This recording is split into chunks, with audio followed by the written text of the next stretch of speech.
The regular season is heating up, new stars are emerging, and that means more opportunities to win up to 25 times your cash on Prize Picks, the most exciting way to play daily fantasy sports. Just select 2 or more players, pick more or less on their projection on a wide variety of stats, and place your entry. It's that easy. Let it fly to turn $10 into $250 with just a few taps. Easy gameplay, quick withdrawals, and injury insurance on your picks are what make Prize Picks the #1 daily fantasy sports app. Watch your favorite players and get paid doing it this basketball season. See your entries make progress during the game or make new entries for the second half and the fourth quarter. 3-pointers, assists, rebounds, and everything in between are yours for the taking. Join the Prize Picks community of more than 7 million players who have already signed up. Right now, Prize Picks will match your first deposit of up to $100. Just download the Prize Picks app and use code GET100. That's code GET100 on Prize Picks for a first deposit match of up to $100. Prize Picks. Pick more, pick less. It's that easy.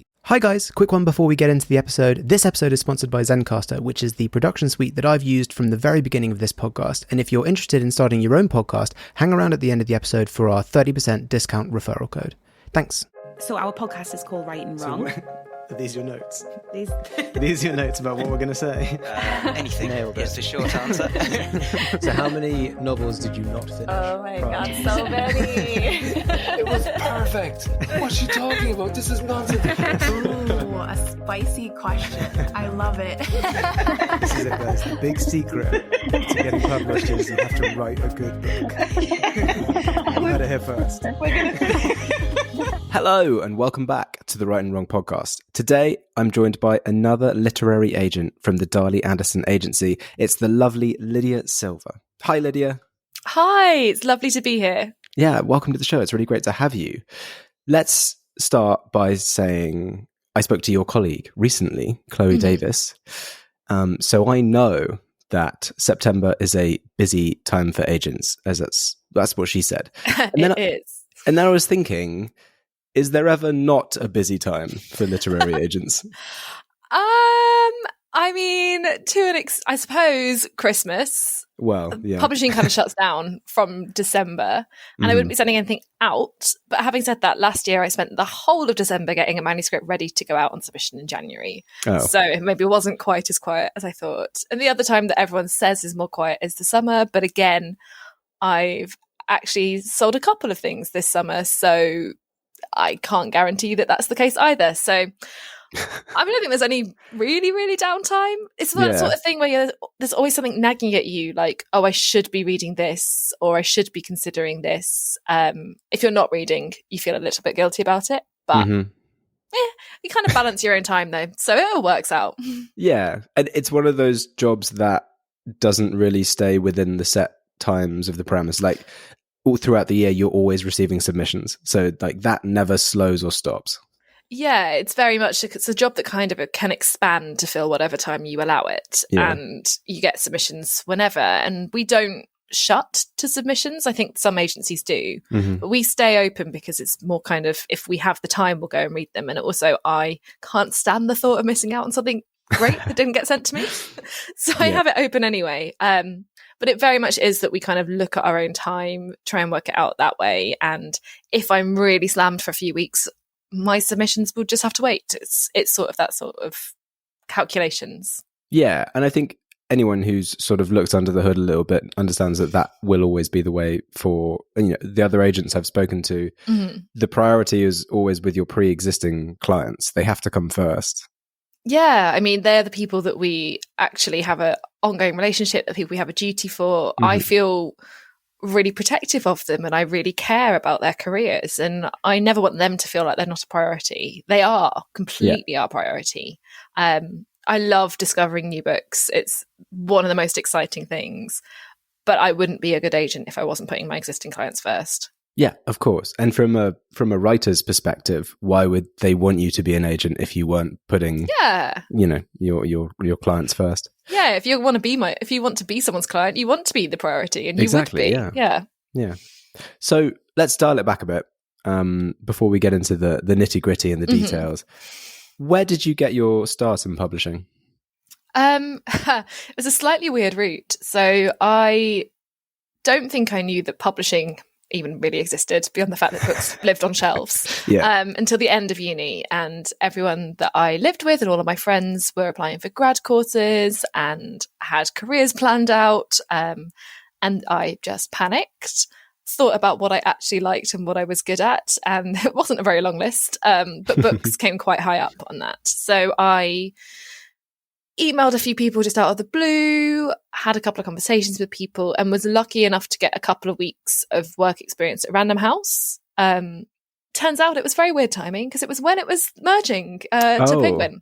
Wow. I was having a lovely week. I had the best time. Everyone else looked a bit stressed, and I didn't quite work out why until afterwards, that it was literally like the 2 weeks of the merger. Yeah. But I loved it. I was working in their children's editorial team, and because it's publishing and it was unpaid, it was only work experience, so it was unpaid. I was sneaking a sleeping bag into the office, hiding it under the desk, and then going to various friends' sofas and things like that. But I just loved being around so many books and being around children's books. I think I hadn't thought about them in the same way before. So I then, when that was like kind of Easter time, and then in the summer I applied for the Penguin summer internship scheme. Internship scheme. Yeah. I haven't spoken that much today. That's the one. Thank you. So the internship scheme, which was brilliant, that was paid, and it was partly in marketing and partly in editorial for Michael Joseph, who do kind of really big commercial stuff. And it was great fun. It was surprisingly glamorous. I became the go-to person for sourcing personalized biscuits. Oh, wow. Yeah, it was honestly basically 90% of my job. I found biscuits that looked exactly like one of Sue Perkins's dogs. Wow. And other biscuits that were like mock-up Penguin covers but with various celebrity names on. It weirdly was a huge part of my job. I enjoyed I was going it. to ask what you did, but Basically biscuits. Apparently. Biscuits. And I do remember one day spray painting 1,000 dummies gold because someone was doing a book kind of about I think whoever the first royal baby was had just been born. Oh my God. So the marketing team, it was a very interesting place to be, and lots of very weird but fun job aspects of it. Yeah. But I missed children's, and I missed that kind of burst of creativity. So someone got in touch offering a role at Egmont in the editorial team. Mm-hmm.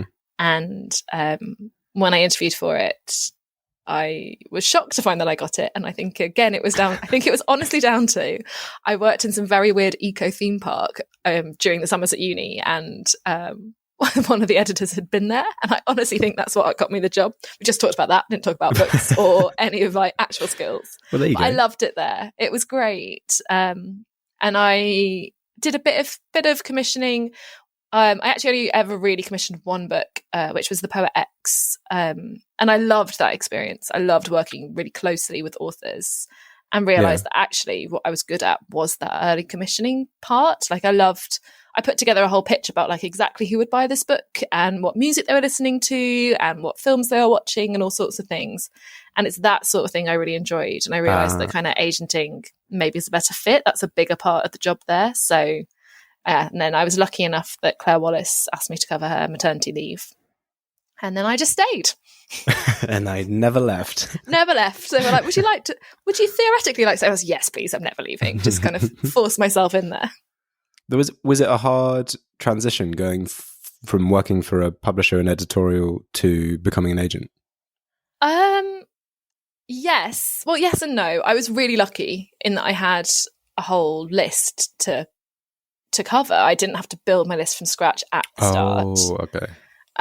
Yeah, because I think that's one of the hardest parts of starting agenting is building your list and you have to build you have to be reasonably well known enough for people to want to work with you. It sort of is self-perpetuating once it starts going, but it's hard to get started. But I was lucky enough that for the first year I was running someone else's list. So every problem that came up, of course, I had a chance to kind of practice is the wrong word. It was an actual job. I was doing stuff, but I kind of experienced what it looked like to have a full list before I then went and built my own. So although the transition was hard, I had all of that background. And in some ways coming from editorial really helped. I still feel like I can kind of read between the lines a little bit when editors email, or know what they're referring to and understand kind of the time things take. I mean, publishing is so slow, and knowing what the editors are probably doing in those gaps is quite reassuring, especially when your client's there like, I've not heard anything for 3 months. Is anything happening here? I can be like, yes, actually, here's the stages it's going through. Oh, yeah. So when you came on as maternity leave cover, took on Claire Wallace's list. Did you, I'm guessing you didn't add anything to that list while she was away? I took on a couple of people. I took on Rashmi Sadish Pandey back then as well, actually, who's still on my list now, and a couple of other people. Lisa Richardson, who has a YA coming in the future as well. But I took them on as myself. By the time I was taking them on, I kind of knew I was going to stay, because I think lists are really personal. Yeah, and it would have felt odd to add people to Claire's list without her choosing them. I think it's so much about personal taste and personal connection. I wouldn't have felt comfortable being like, oh, I found this great author and now you've got to look after them, goodbye. Like, what if they didn't think they were great? So I sort of did a tiny bit of list building of my own while I was covering Claire's list, but really didn't take on much until I had my own. I just think, I mean, we, as an agency, we're really close. We talk all the time. Chloe might have mentioned, like, we discuss everything. But ultimately, a list is still oddly personal. I think more so than a publisher's list in some ways. Yeah, I think so. Because the publisher's list is more of a commercial outlook. Whereas yours is more of like, I mean, the relationship between an author and their agent is a very like personal business arrangement. Definitely. I mean, there are kind of commercial considerations. I'm taking on things that I hope will sell, but also I have the space to take on things that I'm not sure if they'll sell. I just think they should. You'd never do that as a publisher. You wouldn't be like, I have no idea, but this is great. Yeah, exactly. You get to do that as an agent. It's one of the things I love the most, being like, I don't know where I'll sell this. I'm not quite sure who the right person is, but I love it. It's that sort of personal thing. And you're right, it's that relationship as well. You do so much as an agent, you know so much about your authors, and you're kind of more involved in like their lives in some ways. I think it is a business relationship, but quite an intense one. Yeah, I think from the agents that I've met or spoken to, it and the people, you know, my friends who talking about their agents, it's one of those business relationships that sort of borders on friendship in a lot of ways. Definitely. I think the boundaries get quite blurred. Yeah. For better or for worse. For better or worse. I mean, I'm not the best at keeping my boundaries up, but I quite like that. I mean, you don't work in this unless you care about people. That's the other odd thing about agenting, is it's very kind of, publishing as an industry can be a little bit introverted, but I think as an agent, you have to be quite extroverted. You have to want to talk to all these people, so you get to care about them a lot. And I know kind of lots of details about people's lives and who they are kind of on a deeper level, because that's what comes into their books, and knowing where they come from helps me kind of shape their books in the first place and know where to pitch them. So yeah, it's this very odd, we're working together, but actually it's a much bigger relationship than that kind of situation. Yeah, especially when, and Chloe mentioned that everyone at the agency is very editorial and hands-on with their authors. So especially when you are sort of co-creating it, in a way, you are like, you know, you're part of the creative vision. You need to have a sort of understanding that goes beyond just the nuts and bolts. Yeah, definitely. And I think especially with some of my clients and the kind of the way I'm building my list and the books that I want to represent, that becomes extremely important. So I really want to represent people from underrepresented backgrounds, people who don't see themselves in publishing. Like, it's kind of a huge driver of my list, but that often means talking to people who've got an experience that I don't share, or a background that I've never experienced before, don't really have much understanding of. So you need to know them and their experiences really inside out to be able to edit. I don't want to kind of just shove my own viewpoint across everything and blank out everything that's important to them. And so it does have to be, when you're working editorially, much more of a conversation and much more about kind of pinning down what someone is really trying to say. And a few things I've kind of sold on proposal, or we've worked together on a synopsis, or we've worked together on kind of outline in maybe a couple of chapters. And again, you have to know what the author is trying to say to do that, because you're the one summarizing it and you're the one kind of laying it out there. So it becomes a really deep, quite involved conversation. Yes. But and that's also one of the great things I think about reading is that you can experience so much and sort of build so much empathy about experiences that you have no knowledge of or have never even come close to in real life. So yeah, definitely. It's that kind of windows and doors thing. It's, I think it's windows and mirrors, not windows and doors, sorry, but makes more sense. Like you look out onto something new, or you can see your own experiences reflected back, and you need to have both of them. I think they're equally important. Oh yeah, I like that. It's really good. I definitely didn't come up with that. I just can't remember who the person was who did. It's not mine. That's great. Okay, so let's get into the weeds of the stuff then. Let's talk about the thing that I love talking about with agents, submissions. Sure. First off, just to sort of get a gauge of where we're at and how busy you are, I guess. On average, and I don't know if it's easier to do this by week or month, how many submissions do you receive? I'm sitting here trying to do the maths in my head. I actually don't get as many as some of the agents at our agency. Claire, I know, gets over 100 a week. Yeah, I know, it's crazy. I don't get as many. I would say I probably get 30 or 40 a week, which is much more manageable. Possibly a few more, maybe like 50. But I think I've found that because I'm not the main agent in a way at our agency, I'm not the manager, I'm not running it, and I'm not the very first face you see if you click on our About Us bit on the website. So the submissions I get tend to be a little bit more targeted, which is really lovely. I tend to find that I don't get quite as many that are just, this isn't even a children's book, or this is clearly never going to be for me. Most of the ones I get are things I have to properly consider because they have been chosen for me and there's a reason for that and they're quite good. Well, that's great. Yeah, I'm really lucky in that way. I get all the good stuff. I don't have to do the first bit of like weeding them out. But I mean, if you're getting 50, that's so it's for fiction, it's first 3 chapters, 20 pages, which I'm imagining is about 10,000 words. So that's 500,000 words a week. It would be if I read all first 3 chapters of every book, but okay. I don't. I have to be honest. Yeah. I tend to tackle my submissions in the same, quite a set way. So I'll read the cover letter first, just to kind of check that it's not, this is actually an adult book, or this is a book about something that I would never, ever consider in a million years. Then I go and I read the first page or even the first few lines just to get a sense of the writing. So I do that for every submission, apart from the ones that are way, way off base. But honestly, we're talking maybe a paragraph, couple of paragraphs, maybe a page. If I like that, I'll then go and read the synopsis to check that the story holds up to kind of the pitch and the voice and all of that. And only then will I go and read the rest of the chapters. So I actually don't do that I probably do that for maybe 10% of what I get. The rest of it I've worked out before then.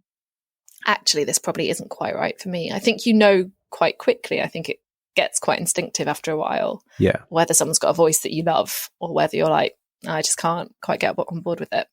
Yeah. And then obviously from the synopsis, whether the story is going to pan out in a way that you think would work. Yeah, I mean, that's why I ask for spoilers and stuff. I want to know all the nuts and bolts. I want to know everything that happens. I know some people absolutely hate that. And I think actually out of everyone at the agency, I spend more time reading the synopsis than anyone else.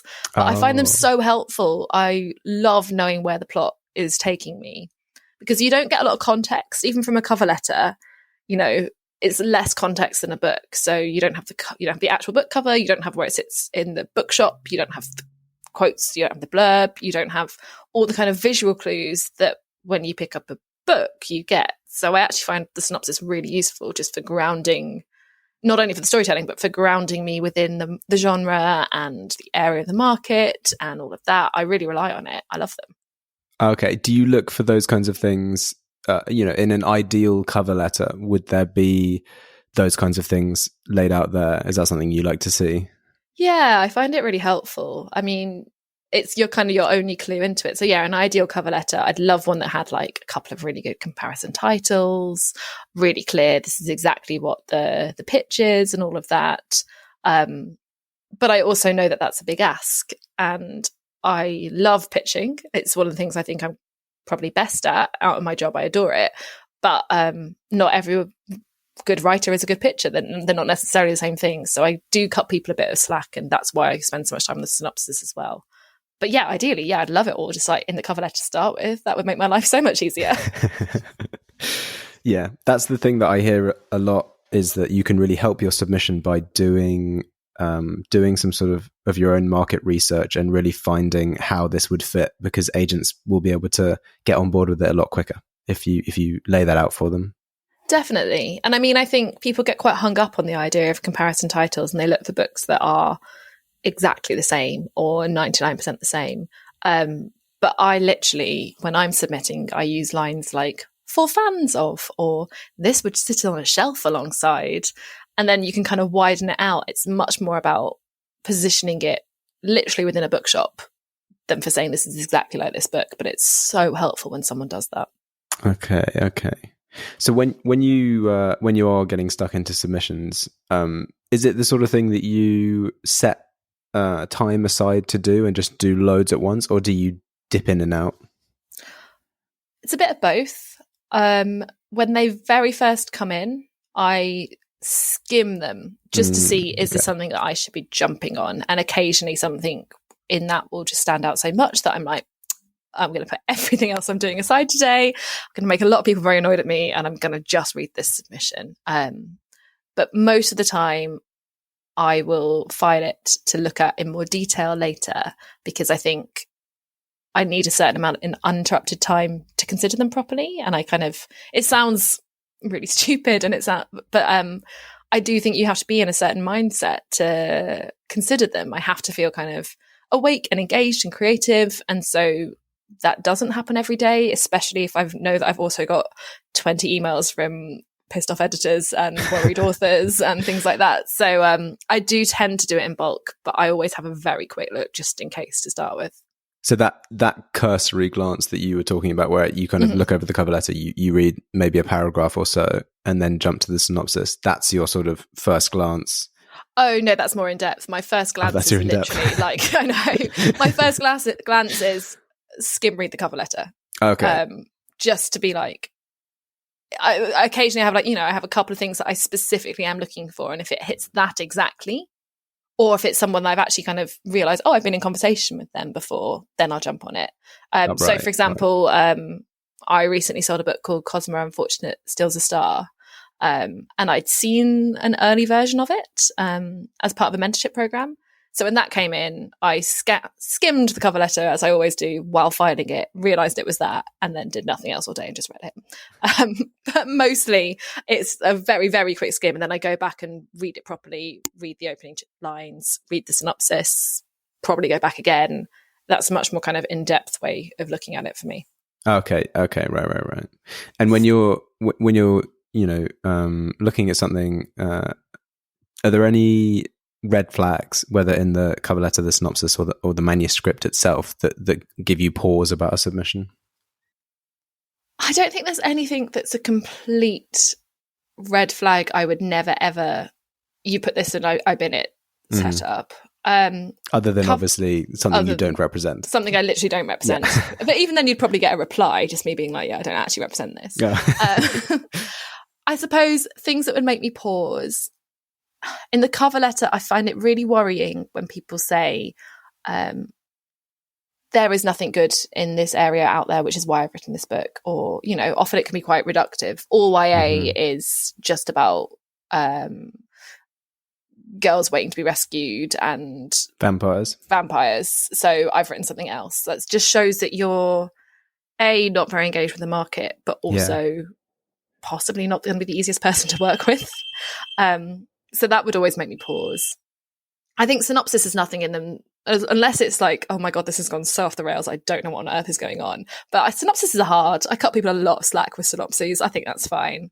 And then in the writing, again, it's not a complete red flag, but if something opens in a way that I have seen a lot. Like if it's someone waking up in their bed and then they go through the whole day situation, that tends to suggest someone's just not quite ready to query that. Yeah. I think people often have to write their way into books, and that chapter is them writing their way into it, but they haven't yet learned to then get rid of that chapter. So it might suggest it's a bit early, but mostly it's anyone being kind of rude or derogatory about the genre or derogatory about agents we get sometimes, which I'm also like, why would you want one? Like, don't submit to me if you think I'm going to be a terrible person. That's really the only thing that I'd be like, I really need to be careful if I want to represent this. Most things I'm open to, and I don't think there's any kind of genre-based thing or writing-based thing that I couldn't work with if everything else was amazing. Yeah. It's interesting hearing you talk about when people sort of do anti-comparison, I guess, where they say there's nothing like this. And then even if that was true, then it would be a really hard sell, because where does it fit in the in the bookshop? I want things that are like this. Yeah. I'm actually about to go on submission with something that there isn't anything like it, but it doesn't mean I can't say, okay, well, there's nothing like it, but actually, if you like reading these authors, you're probably like this. And, you've put it on a shelf alongside this. That's why I say you don't have to be super specific on comparisons, but saying that there is absolutely nothing like it, maybe that's for a reason. Yeah. Because I'm trying to think of, like, you take a genre like speculative sci-fi, where almost the whole point is that the concept is as unique as it could be, but you could still say, oh, for fans of X, Y, exactly. Z, they're very different. But if you enjoy that kind of brain teasing or whatever it is, you'll probably enjoy this as well. Exactly. You don't have to be like, this is exactly the same book. It's just being like, well, if you like questioning the parameters of society, or if you like imagining what everything would be like if half the world disappeared, or there's various different ways of doing it. It's just giving it kind of classmates almost, kind of other books that it can hang out with, so that I know, exactly. All right, well, this is the right editor for it. Yeah, I guess a good way to do it would be to, if you had your own bookshop, imagine where you would put this, like what other books would be around it, and then maybe those could be the comp titles. Exactly. It's almost like, go and make a window in your bookshop that centers your book but has a few others in it. How would you spotlight it? What would you who would you recommend this to? What other authors would you say, oh, if you love them, you'd love this? It's not about saying it's completely this book, but everything nothing exists in a creative vacuum anyway. Yeah. So there will be titles like that. You will have read them, or, it doesn't even have to be a book-based title. I quite like things that might compare film or TV or pull from other areas of culture. I like books that feel quite zeitgeisty, and sometimes that means the idea hasn't really had its day in books yet, but maybe it's massive on Netflix. There's other ways of contextualizing. Yeah, I've seen a lot of comp titles for new and up and coming books with Squid Games. Yeah, I've had a few of those. Yeah, but exactly, that shows me exactly what you mean, though. If you're saying Squid Games, it's like, okay, so it's violent. It's looking at kind of, our obsession with reality TV, but also there's a kind of societal thing along there. It's about kind of extremes and how far you'd go for something. It tells you so much. Yeah. Or you could be leaning into like the more cultural side. Actually, it's kind of career inspired, and it builds on kind of, or not even Korean, but maybe it's another background, but it builds on kind of how media works within that culture. Yeah. And that culture's specific societal issues. There's so many different ways of using it. I just need some context. Yeah. No, that makes a lot of sense. Or with Squid Games, it could just be you're thinking about violent children's games. Exactly. Yeah, it doesn't have to be that deep lethal. Either. It could just be, this is lethal. Yeah. Okay, so it is the final week of September 2022. You are open to submissions. What are you looking out for? What are you hoping to add to your list this year? So I've really been concentrating on building the graphic novel side of my list. I love graphic novels. I think they're awesome. I think they're such an exciting new way, well, not new for the UK market, way of storytelling. And, Heartstopper's done incredibly. It's lovely to see so many people engage with it. I'd love something in that space. not necessarily a Heartstopper again, although like if you're writing that and illustrating that, please send it to me. I would 100% love a new Heartstopper. But anything that's really exploring kind of how illustration and text work together, how you can push the boundaries there, anything graphic novel-y, I'm really down for. I would like to find something in the romantasy space. It's, you know, when we were talking about kind of the stereotypical YA with swoony vampires, I actually want that. I'd love a sexy vampire book. Yeah, please send that to Love me. triangles, enemies to lovers. Yeah, all of that. I love an enemies to lovers, only one bed, various, you know, can't decide if I'm going to stab you or kiss you. I want that. I'd love something like that. I actually don't have anything like that on my list. And then kind of in the younger space, I love really like out there funny chapter books or young readers. I mean, I loved Grimwood. I think that is absolutely genius, and I'd love something a bit like that.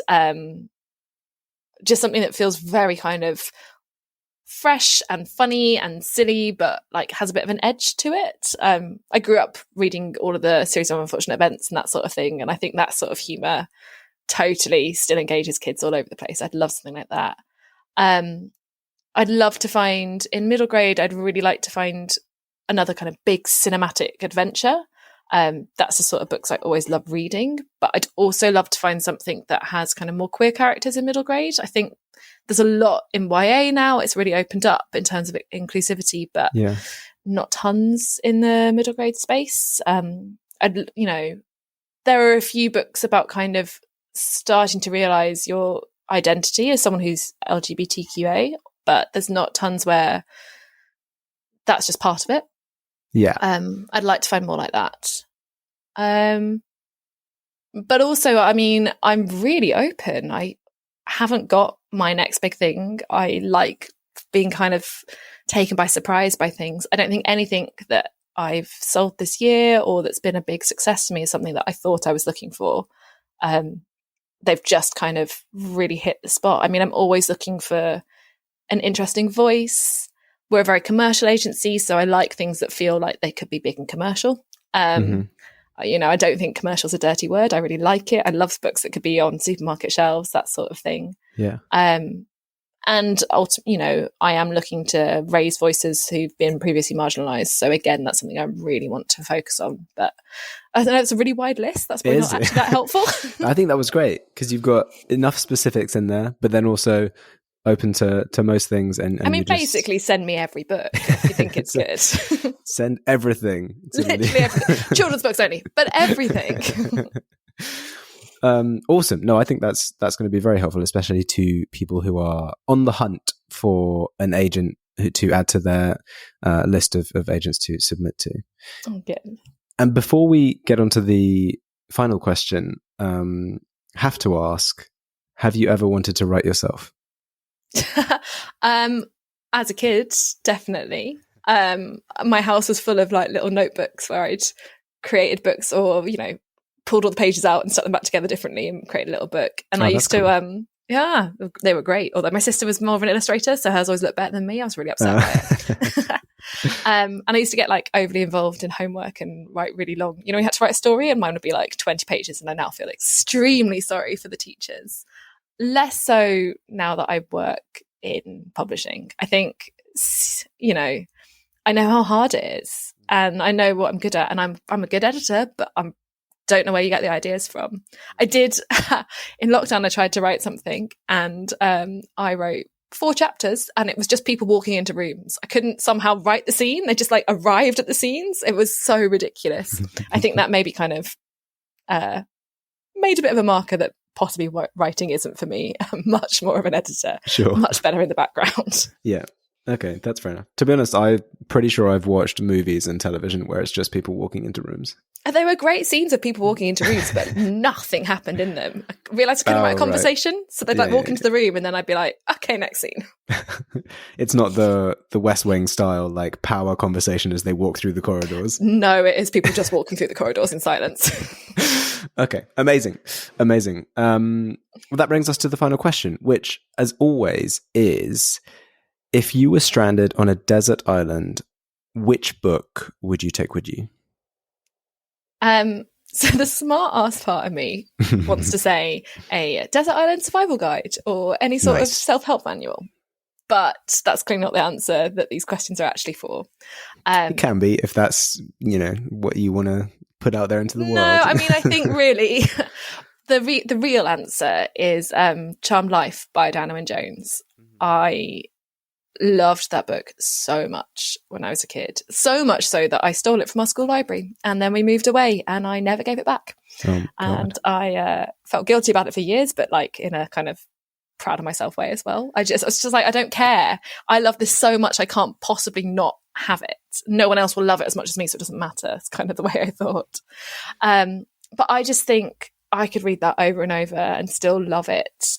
It is everything I love in a kid's book, like everything. It really it has magic, it has humour, it's a really clever way of looking at the world, it's got great characters, it's got the first really nasty female character I ever really came across. The main character's sister is just horrible. She's an awful person, and I loved that. I still really like kind of angry or difficult characters, particularly female characters, but Gwendolyn in this she was like an outright awful person, and I almost hadn't known that girls were allowed to be like that. So I found it really exciting. And I could just read that book once a month quite happily, like if I was stuck on an island, didn't have any others, I would go back to it all the time. I'd love it. So that's probably the real answer, even if a survival guide would be a much more sensible idea. Boring idea is what it would be. Much more boring. Also, like, probably not going to survive anyway. Might as well have a nice time while I'm there. Yeah, exactly. Well, that's great. No, it's always great to hear when people give an answer about something that they are so deeply connected with, and like from a young age. I mean, it's a little embarrassing, and also I should probably say, don't steal from libraries. But I was 8. You was 8, and do you still have that copy? Yeah, I've still got it. I can. You could give it back. I could. Ooh. I should pretend I don't have it, shouldn't I? Amazing. Well, thank you so much, and thank you for coming on the podcast and telling us all about your career and your work and your experience in publishing. Oh, it's been a pleasure. Thank you so much for having me. And for anyone listening, if you want to keep up with what Lydia is doing, you can follow her on Twitter and Instagram at Lydia R. Silver. And if you're thinking of submitting, do head over to the Darley Anderson website and find out more about Lydia, her colleagues, and most importantly, the specifications for submissions. You don't want to be getting those wrong. To make sure you don't miss an episode of this podcast, follow us on Twitter at Right and Wrong UK or on Instagram at Right and Wrong Podcast. Thanks again to Lydia, and thanks to everyone listening. We'll catch you in the next episode. Thanks for hanging around until the end. If you're interested in starting your own podcast but aren't really sure what that looks like, I can't recommend Zencastr enough. It's so simple to host, record, and download your podcast with, and it even has a built-in transcription AI. It functions entirely in the internet browser, which means all your guests have to do is click on a link and they'll be brought into the conversation. If you click on the link in the description, you'll get 30% off the first 3 months. All you have to do is click on the link in the description. Thanks again for supporting the show, and we'll see you in the next episode.